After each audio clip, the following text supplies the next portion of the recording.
Chapter 1. Go to University.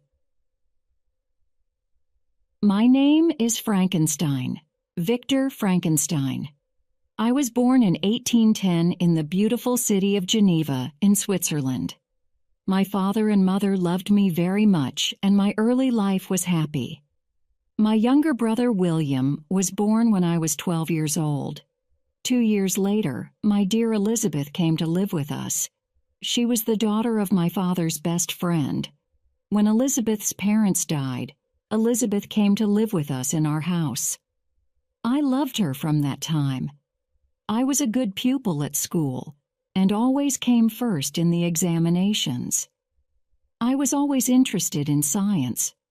I wanted to learn about human life. I wanted to learn more in order to help people. I wanted to make their lives better. When I was 18, my brother died. Before she died, my mother spoke to Elizabeth and myself. "My children," she said, "I hope that one day you will marry. Then you, my dear Elizabeth, can look after little William." My mother looked at me and smiled. "My dear Victor, the family hopes that you will do great things," she said. "Soon you are going to the university. I know you will work hard.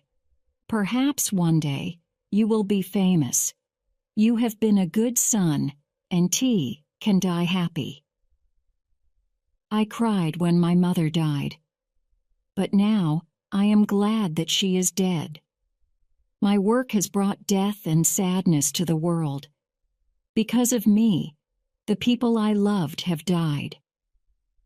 3 weeks after my mother's death, I left Geneva. I was going to study at the great German University of Heidelberg.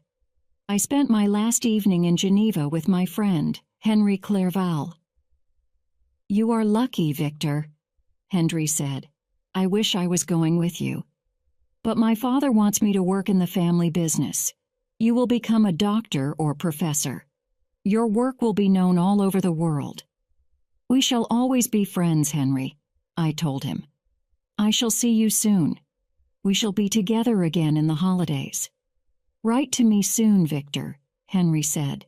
"Of course," I answered. In the morning, I said goodbye to my father, to Elizabeth, and to my little brother William. I was sorry to leave home, but I wanted to go to university.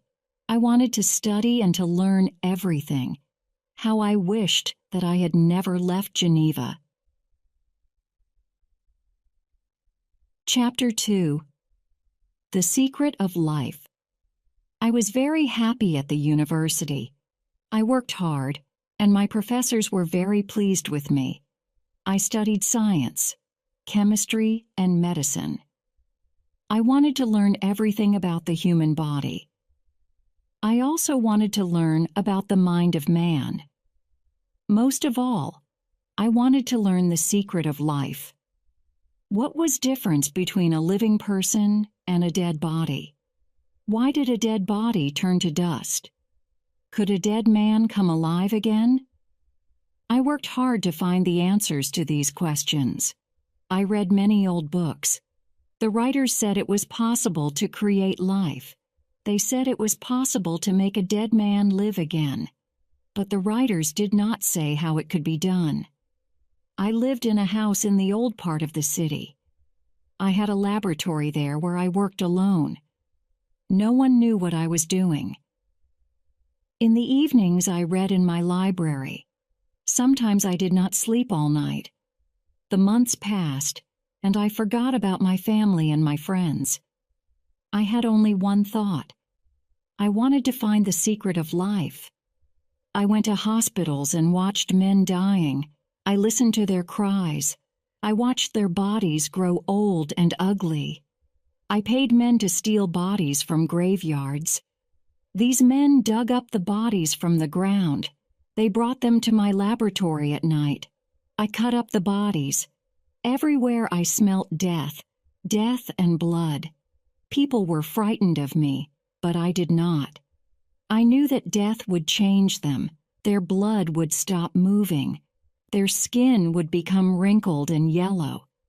I wanted to help them. I was working hard to find the secret of the life. I bought blood from living men. Was the secret of life in the blood? I looked at men's brains, soft and gray. Was the secret of the life there? Then, on night, there was a terrible storm. The sky was covered with black clouds. Thunder crashed and the rain fell. Lightning flashed in the sky. Suddenly the lightning gave me an idea. I knew what had to do. I began my work carefully. I took parts of dead men from hospitals and graveyards. I put the parts together to make a human body. I was making a man, a huge man, the biggest, strongest man who had ever lived. This man was going to come alive. I had found a way to create life. This man was going to live. He was a good-looking man. His face was handsome and kind. His huge body was strong and well-made. Day by day, I joined each part together. At last he was ready. He was ready to receive life. The body lay on a table in my laboratory. I had joined the hands, feet, and head to metal wires. These wires went up to the roof of my house. Now I had to wait for a storm. When the power of the lightning flashed down through he wires, the man would live. A few days later, clouds covered the sun. The sky became dark. I knew a storm was coming. I opened the windows of the laboratory and waited. Lightning began to flash and I heard thunder. A flash again, and now the thunder was nearer. Then the lightning was all around me. It flashed blue and silver. Thunder crashed and the room was as light as day. Suddenly it happened. The lightning hit the wires on the roof. The sparks of light came down the wires. I looked at the huge body. The silver light reached the hands, the feet, and the head. The body was covered with a blue and silver light. For a moment, everything was quiet. Was it moving? No, yes. An arm moved and then a leg. Then I heard breathing. Yes, the man was breathing. He was alive. The body moved and I went nearer. I held out my arms and smiled. The man sat up and turned his head. His eyes were open. Oh, God! What had I done? What had gone wrong? The man's skin was wrinkled and yellow. His eyes were yellow and dry. His thin black lips opened in a terrible smile. I had not made a man. I had made a monster. I ran out of my laboratory and down the stairs. I heard the slow, heavy footsteps of the monster as he followed me. There was another flash of lightning. Thunder crashed over the house. I stopped and looked back. The monster was standing at the top of the stairs. Behind him were red and yellow flames. Fire! My laboratory was on fire! I gave a terrible cry as the monster moved towards me. Then I fell down and everything went black. Chapter 3. The First Death. When I woke up, I was in a strange bed, in a strange room. I looked round in surprise. Where was I? What had happened? I turned my head. Someone was sitting beside the bed. It was my dear friend, Henry Clerval. "My dear Henry," I cried, "how glad I am to see you. But why are you here? What has happened?"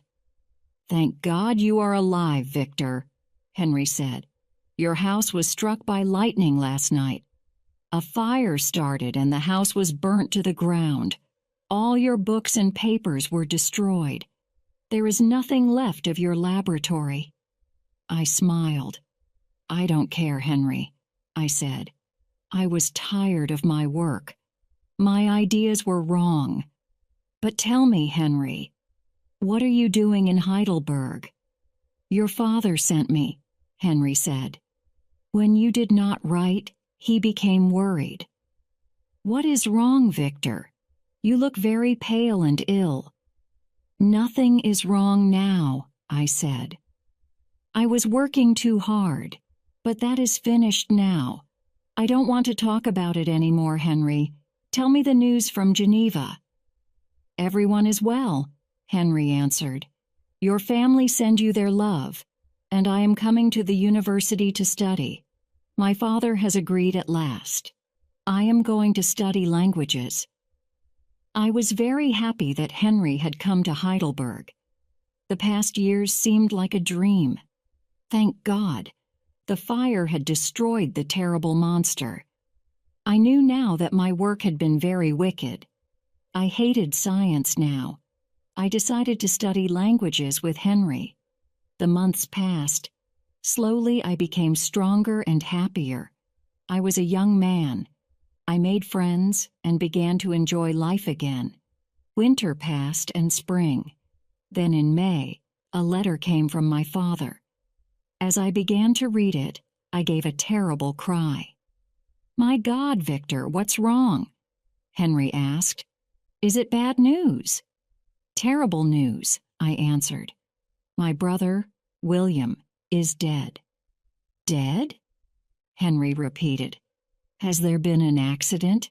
"Not an accident," I answered. "My dear brother, only 10 years old, has been killed, murdered. I must go home at once." I got ready for my journey like a man in a dream. I said goodbye to Henry and left Heidelberg for the last time. The long journey went quickly.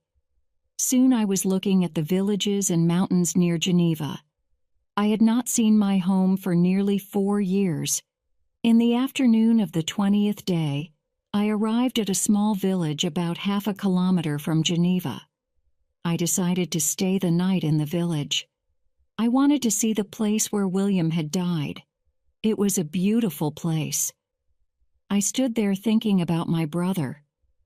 Why had anyone wanted to kill him? I could not understand it.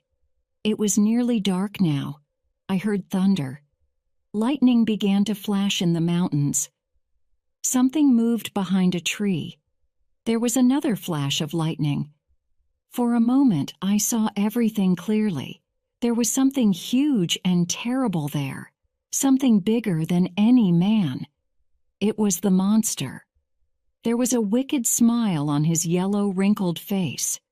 I suddenly understood. The monster was not dead. He had not died in the fire. And now the monster had killed my brother. I gave a cry. The monster turned away. I ran after him, but he was moving too fast. A few minutes later, I saw him climbing up the side of the mountain. The monster was faster and stronger than any man. I knew that I could not catch him. I had made a monster, and the monster had murdered my brother. How could I tell my father? I could not tell him the truth. He would not believe me. My mind was full of terror and fear. But I could not tell anyone my terrible secret. I went on to Geneva with a sad heart. Chapter 4. Home again. I was home again at last. But how unhappy I was.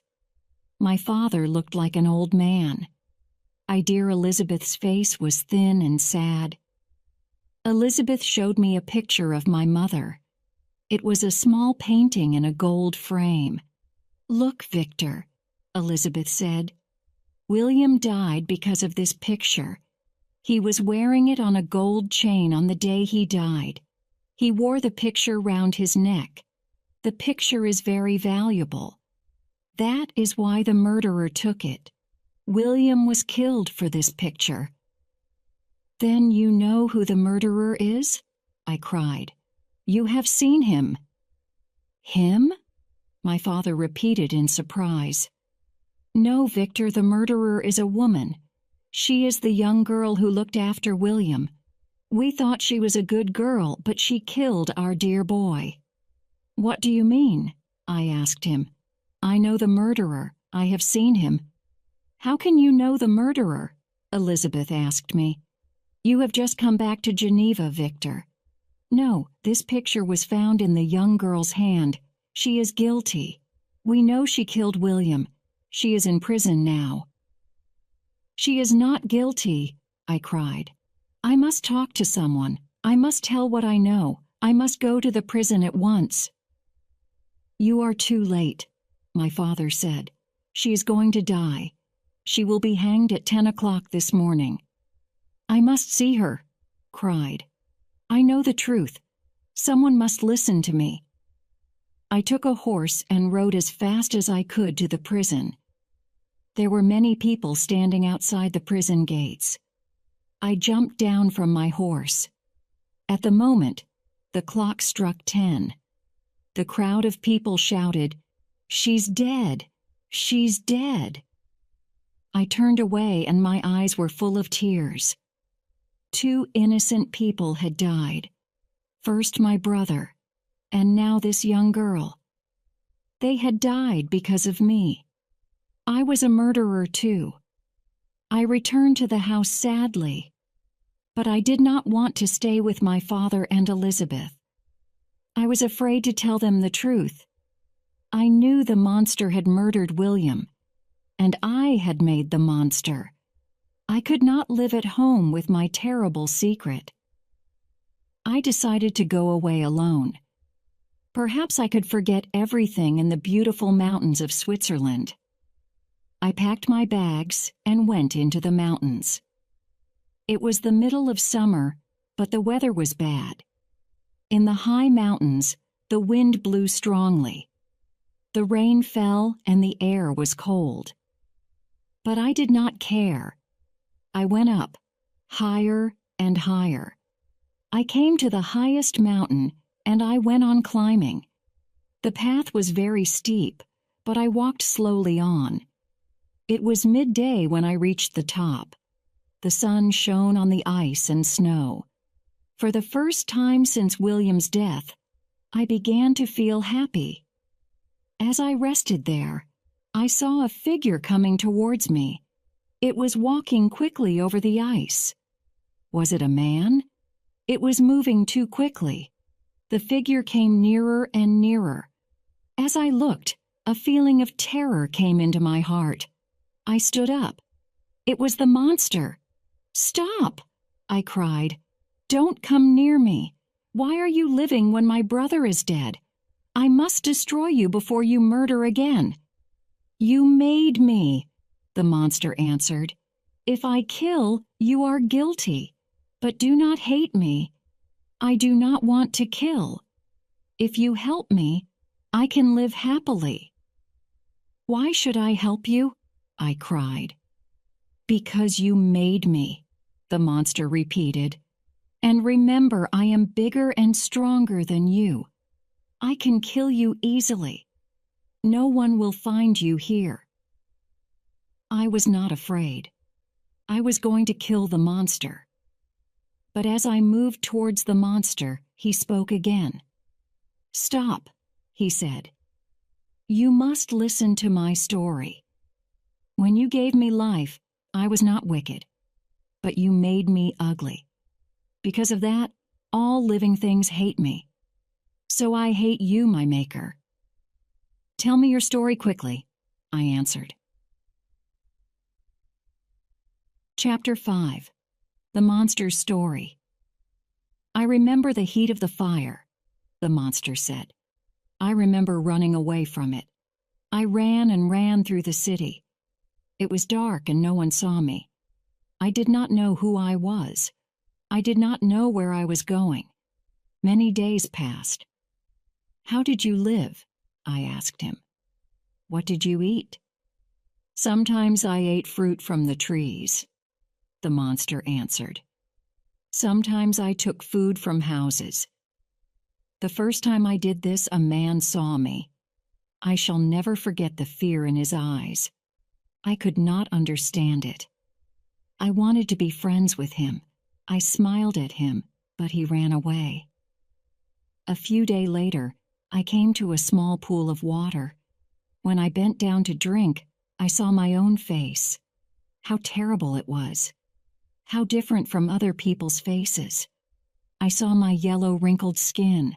I saw my yellow eyes and thin black lips. Now I knew why people ran away from me. From that moment, I hated myself. And I hated you, Victor Frankenstein. How do you know my name? I cried. The laboratory was on fire, the monster replied. I picked up your cloak to protect myself from the fire. I used it to cover myself. Later, I found a book in the pocket with your name in it. I made a promise to myself. Everyone with that name was my enemy. Everyone with that name would die. I would wander through the world looking for my revenge. I walked on for many days, the monster continued. At last, I came to a beautiful valley. At the end of the valley, there was a little cottage. I hid myself and watched the cottage. 3 people lived there, an old man, a young man, and a girl. They were poor but very happy. Why? Because they loved each other. I watched them for several days. The old man never moved from the cottage. The young people worked hard all day. Then they came back with food or wood. In the evenings, they all sat together. I watched them through a small hole in the wall. The house was full of books. The old man was blind. He could not see. The young girl read aloud from the books to the old man. I listened too. I learnt many, many things. One day I watched the young people go out. I knew they would be away all day. I knocked at the cottage door. The old man answered and I went in. I knew that bee could not see me. I am a stranger in this country, I said. A terrible accident has made my face ugly. People are afraid of me. But I must talk to someone. Can I talk to you? The old man smiled and told me to sit down. I began to talk and we soon became friends. The old man was very clever. He became my teacher, the monster said. His cottage was my school. I wanted to be part of this family. But I always left the cottage before the young people returned. Then one day, I stayed late. The young girl came into the cottage and saw me. She screamed loudly, and I ran to the door of the cottage. The girl was terrified and fell to the ground. I bent over to help her. At that moment, her brother came running up. He saw me and shot at me with his gun. I cried out in pain and ran away down the valley. My mind was full of anger. I hated everyone in the world, men, women, and children. But most of all, I hated you, Victor Frankenstein. You made me ugly. You made me a monster who everyone fears. The unhappy monster looked around him. And so my wanderings began again, he went on. I came at last to these mountains, but their beauty did not please me. I went on until I was near the city of Geneva. I was lonely and tired. Would I ever find a friend? One day I saw a little child. He was running about happily and singing to himself. There was no one near us. I had an idea. I would make this child my friend. He would not fear me. We would live happily together. I stood up quietly and took the child by the arm. But when he saw my face, he screamed, "Let me go!" He cried, "Let me go! I will tell my father." "No, you must come with me." "But my father is an important man. His name is Frankenstein. He will put you in prison if you hurt me." Frankenstein. It was the name of my enemy. I put my hands round the child's neck. Soon he stopped moving. He was dead, and I had killed him. Then I saw the picture round his neck. I took it from his neck and held it in my hand. The woman in the picture was smiling, but no woman would ever smile at me. I hurried away from the dead child. I saw a young woman asleep under a tree. I put the picture in her hand. People would think she had killed the child. She would die, too. That is my story, Victor Frankenstein, the monster said. What can you say to me now? Chapter 6. The Monster's Request. What can I say? I repeated. My wickedness has brought terror and unhappiness to the world. I made you. Now I must find the strength to kill you. The monster smiled. It was a terrible smile. You do not have the strength to kill me, he said, and I do not want to kill you. No, you must live. You must do something to me. For you? Never, I cried. You must, the monster said. Listen to me. No man or woman will ever be my friend. You must create a friend for me. You must create a woman who can love me. She must be ugly and terrible, like me. I will never make another monster, I said. You have brought enough unhappiness to the world. I have brought unhappiness because I am unhappy, the monster replied. Now only you can help me. Only you can make my life happy. I thought for a moment. If I do it, then you must go far away, I said. You and your woman must live far from towns and people.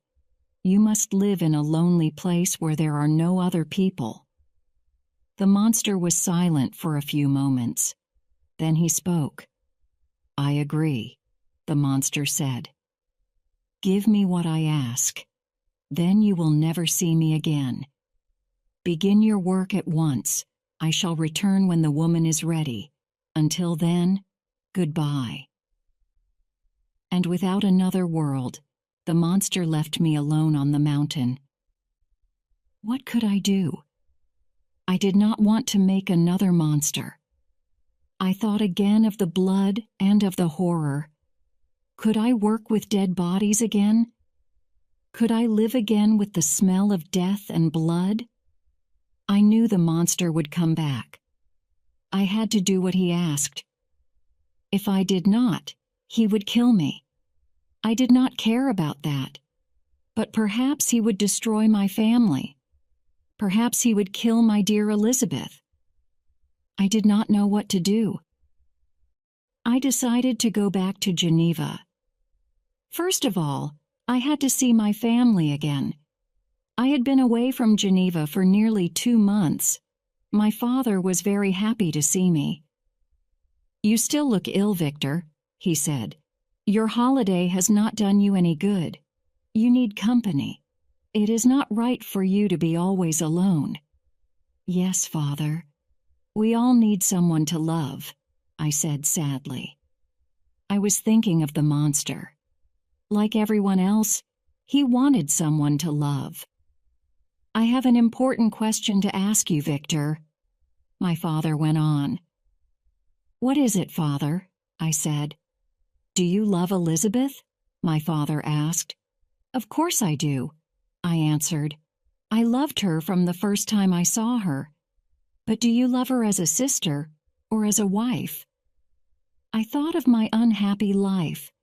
I thought of Elizabeth's beauty. I did not have to live alone. I could be happy. Then I remembered the monster. I was afraid of him. I had to do what he asked. I waited for a few minutes before I spoke. Then I looked at my father. I love Elizabeth, and I want to make her my wife, I said slowly. But not yet. I still have work to do. I must leave Geneva and work alone. What is this work? My father asked. You work too hard, Victor. You will be ill again.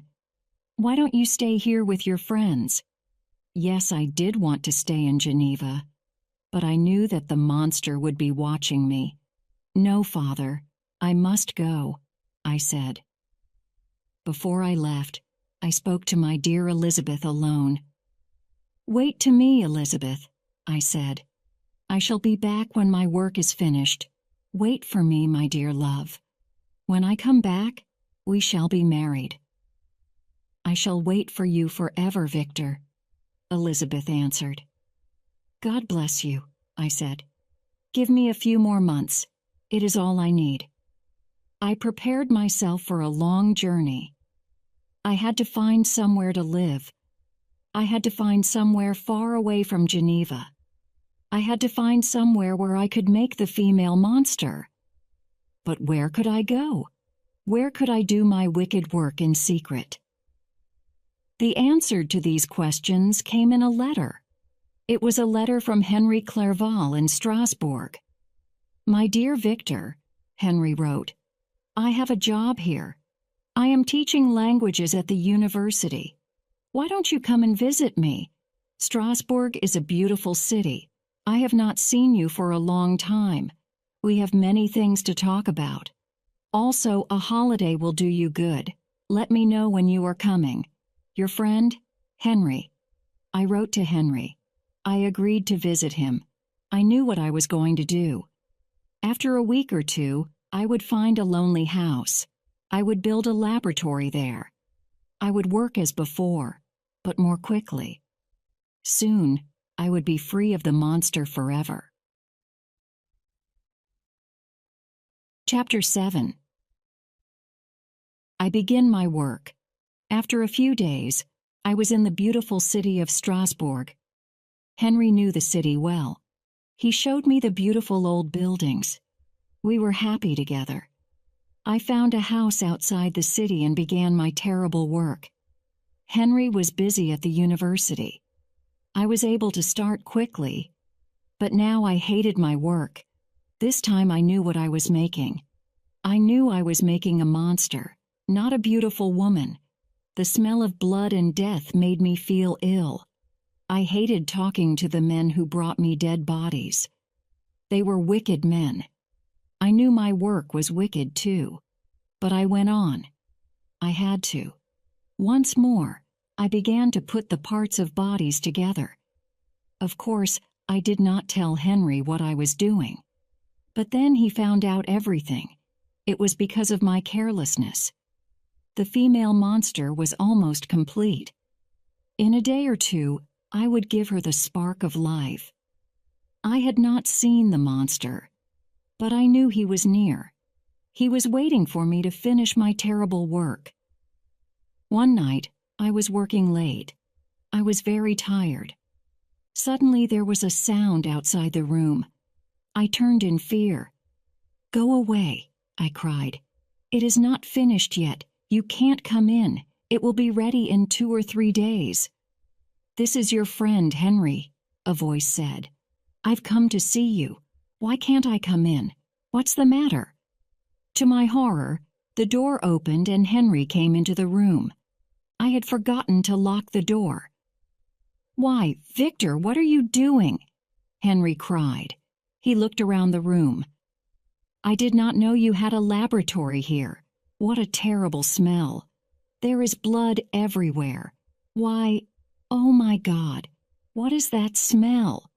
Don't look, Henry," I cried. "No one must know, no one must know." But Henry was already staring at the female monster. "What is this terrible thing?" he whispered. "Is it a woman? Is she dead or alive? Have you killed her, Victor? Are you mad?" At first, I could not speak. I put my face in my hands and began to cry. "Henry, you have found out my terrible secret.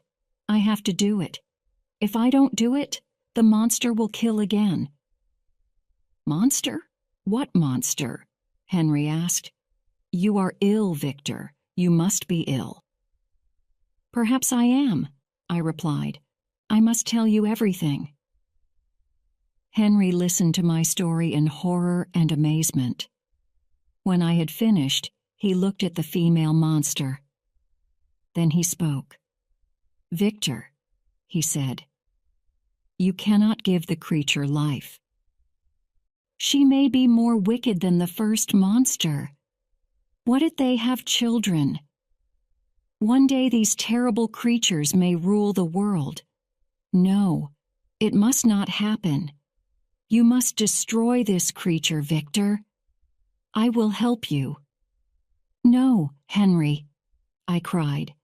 "The monster is near. I know it. He will have his revenge. He will kill you." "I don't care," Henry answered. "This creature must not live. Help me, Victor. Let us destroy this terrible thing." Henry ran to the table and began to pull the wires from the body. Then he began to pull the body apart. I was almost mad with terror. Then I picked up a knife and began to help him. There was a cry of pain and rage. The monster was outside the window. He smashed it open and jumped down into room. "No, no, you must not destroy her," the monster cried. "She is mine, she is mine." The monster rushed at me. His dry yellow eyes were full of anger. As his hands reached out, Henry stepped in front of me. The monster, blind with anger, took hold of Henry's neck. The terrible hands held Henry until he fell dead. "What have you done?" I cried. "He was my dearest friend. Why do you let me live? Kill me too." "No, I'll not kill you. Not yet," the monster replied. "If I kill you, your unhappiness will be at an end. You have destroyed my bride. I will return on your wedding night, Victor Frankenstein. I will have my revenge." The monster stood silently for a moment. He looked at the blood. He looked at the body that would never live. He looked at the dead body of Henry Clerval. Then he looked at me. "They are dead, but you will live. You will live until I want to kill you," the monster said. He kicked over the lamps that lit the room. Red and yellow flames began to rise. The laboratory was on fire. "Good," the monster said. "Soon nothing will be left, but by then we shall both be far away." I felt his strong arms around me. His body had the smell of death. His skin was hard and dry. With one jump, he was out of the window. The monster held me tightly in his arms. He moved with great speed. I could not see. I could not breathe. I knew nothing more. Chapter 8.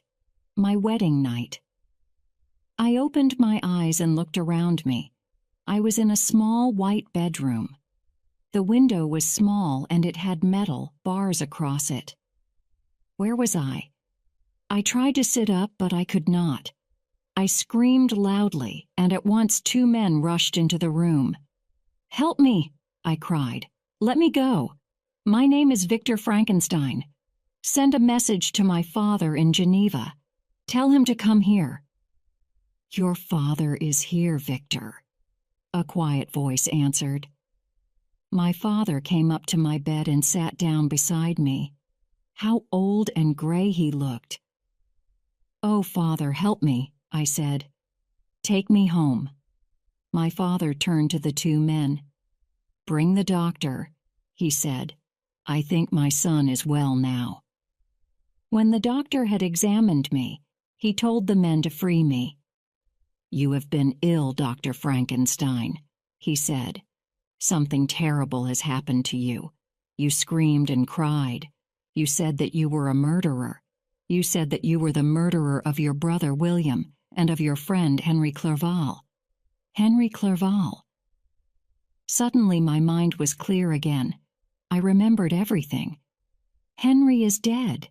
Henry is dead," I cried. "Yes," my father answered sadly. "His body was found in a burning house. But you were many miles away. You did not kill him. And when your brother was killed, you were in Heidelberg." "But they died because of me," I answered. "That is not true," my father said. "You have been ill, but you are better now. I am taking you back to Geneva. Elizabeth is waiting there for you." I cannot remember the journey back to my home.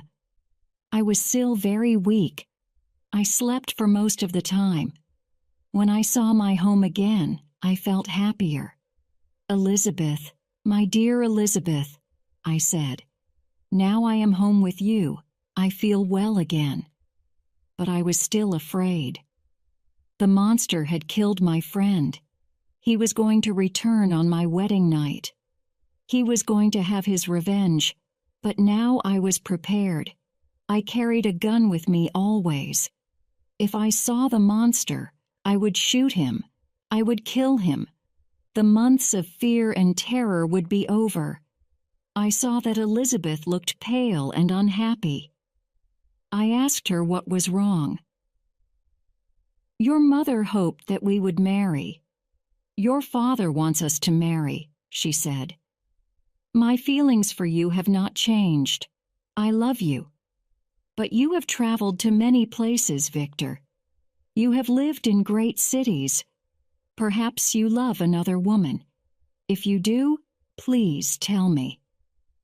"I do not know a woman as beautiful as you," I replied. "I now love you more than ever, Elizabeth. But terrible things have happened to me. The terror is not yet over. My life is in danger. Can you marry a man who may soon die?" "No one knows when they will die," Elizabeth answered. "If you love me, Victor, I will marry you. I will make you happy." So we decided on the day of our marriage. When the monster came to kill me, I would shoot him. Then I would tell Elizabeth my terrible secret. Her love would save me and protect me. On our wedding day, the sun was shining. All the world seemed happy. Elizabeth looked very beautiful. After we were married, we left for our honeymoon. The journey started by boat. The sun was shining on the water of the lake and on the mountains. I heard the happy cries of our friends as they waved goodbye to us. Those were the last happy hours that I ever spent. It was getting dark when the boat arrived at a small inn. The inn was beside the lake. The water and the mountains looked very beautiful. We stayed in the inn that night. After dinner, we went to our room. I was sure that the monster was near, but I was going to fight for my life and happiness. I had my gun with me. Elizabeth saw that I was afraid. "Why are you so afraid, Victor?" she asked. "Why are you carrying a gun? Who can harm us in this beautiful place?" "This is a night of great danger," I replied, "very great danger. But after this night, we will be happy together." I told Elizabeth to stay in the room. I told her to lock the door until I came back. Then I looked through the inn. I went into every room. But the monster was not there. Perhaps nothing would happen. Suddenly, I heard a terrible scream, and then another. It came from our room. Elizabeth was alone in the room. Then I understood. The monster was going to kill Elizabeth, not me. This was his revenge. I called some servants. Together we rushed to the room. We broke down the door. It was too late. Elizabeth lay dead on our marriage bed. Her face had a look of terror. Her beautiful hair hung over her lifeless body. The marks of the monster's hands were on her white neck. The monster's hard, wrinkled fingers had torn her body. Her white dress was red with blood. I ran to the window and looked out. In the moonlight, I saw the terrible shape of the monster. I fired my gun, but the monster was moving too quickly. In a moment, he had disappeared behind some trees. People rushed into the room. I do not remember what I said or did. I was taken back to Geneva. I was mad with pain and sadness. When my father heard the news, he became ill. A few weeks later, he died. For a long time, I lived alone. I saw no one. Perhaps I was mad. I do not know. One day, I went to the graveyard. All the people I loved were there. I looked at William's grave. I looked at Elizabeth's grave. And I looked at the grave of my father and mother. I stood there and I raised my eyes to the sky. I spoke aloud to God in heaven. I, Victor Frankenstein, Doctor of Geneva, say these words. I will spend the rest of my life looking for the monster, then I will kill him. I, Victor Frankenstein, created the monster. I will kill him. I stood there looking at the dark clouds above me. Like an answer, I heard a loud, terrible laugh. The sound made my blood cold. Then I heard the monster's voice. Now I am happy, the monster said. I have had my revenge. The rest of your life will be as miserable as mine. Follow me and find me if you can. Chapter 9. Revenge at last. Years passed. Now I feel that my life is nearly over. I followed the monster wherever he led me. I followed him through forests and across deserts. I crossed flat plains and high mountains. At last we have reached this place of ice and snow. The cold is terrible, but the monster feels nothing. He does not feel cold or heat. Always, he has been in front of me. I get near him, but I can never catch him. Now the journey has ended. The monster is ready to stand and fight. He is bigger and stronger than me. But I have my gun. I will be able to kill him before he kills me. I can see the monster in front of me. His terrible shape looks black against the white snow. He has stopped at last. He has turned to look at me. Do not kill me yet, Victor Frankenstein, the monster cried. Listen to what I have to say. What can you say to me? I replied. You have destroyed everything I loved. You are a thing of evil, a wicked creature. You made me, the monster replied. You are guilty. I did not wish to be evil. I wanted to be your friend. But you made me ugly.